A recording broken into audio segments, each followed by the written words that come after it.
Hey guys, welcome back. Today I want to talk about an episode of TV that left a lasting imprint.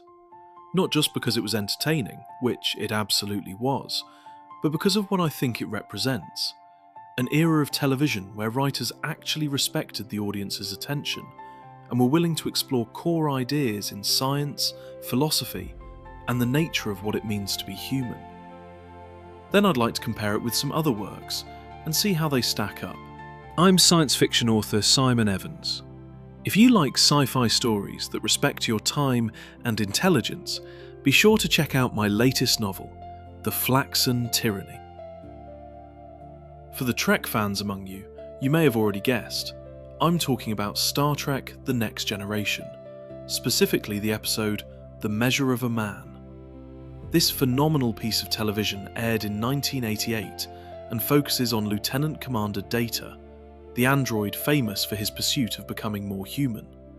A goal made deeply ironic by the clear absence of humanity in Commander Bruce Maddox, a cyberneticist from the Daystrom Institute, a branch of Starfleet dedicated to advanced technological research. Very early in the episode, Captain Picard calls Data in for a meeting, where he is informed that he is to accompany Maddox to be studied, so that Starfleet can attempt to replicate him. A technological feat that has so far eluded even the brightest human minds, save for Data's creator, Dr. Noonien Sung. Surprisingly, Picard initially offers little resistance to the idea that Data can be requisitioned and taken away to be experimented on, something he would almost certainly condemn if it were being done to a flesh and blood crew member. Perhaps because Picard understands that Data is a Starfleet officer, and therefore subject to the orders of its command. Data, understandably, objects strongly, but the orders stand. With no other option, Data attempts to resign his commission. But when Maddox informs him that he cannot, that he is in fact the property of Starfleet, the stage is set for one of the most compelling courtroom battles ever put to screen. Picard, seemingly having seen the folly of his initial compliance with the bureaucratic will of Starfleet, files a legal challenge to the ruling. Because the episode takes place on a starbase on the periphery of the Federation, the legal battle that unfolds is conducted by some unlikely characters.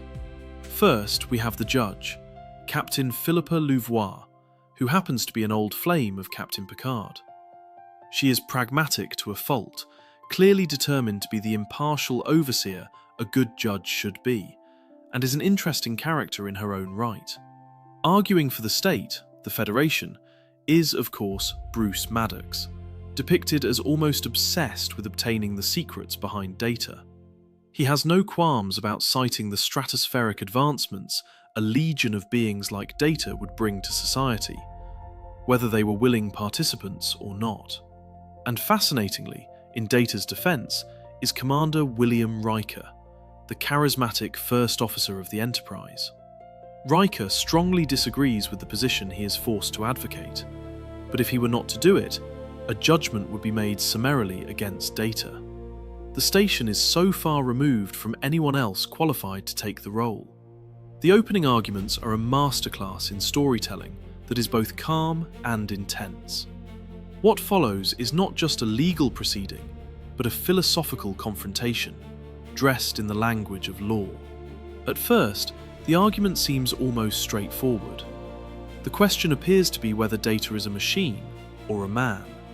And in that framing, the prosecution has a powerful advantage. Riker's opening moves are clinical, almost surgical. He demonstrates that Data can be deactivated, reduced in an instant from a conscious participant in the room to an inert object. He goes further, physically dismantling him in front of the court. The message is clear and deliberately uncomfortable. Data is constructed. He is assembled, and therefore, perhaps, he can be owned. It is a brutal argument, not because it is malicious, but because it is effective. And that is what makes Riker's role so compelling. He is not convinced by what he is saying, but he says it anyway, because the alternative is worse. In doing so, he becomes an instrument of the very system the episode is quietly questioning. Picard, in response, does something far more subtle. he refuses the premise entirely. Instead of arguing that data is human, he asks a more dangerous question. What qualifies something as a life form at all? He introduces 3 criteria: intelligence, self-awareness, and consciousness, and begins to explore whether data might satisfy them. Not definitively, not with certainty, but with enough ambiguity to make the court hesitate. Now that we've explored a famous piece of science fiction, I want to look at a similar theme within a story a little closer to my own heart.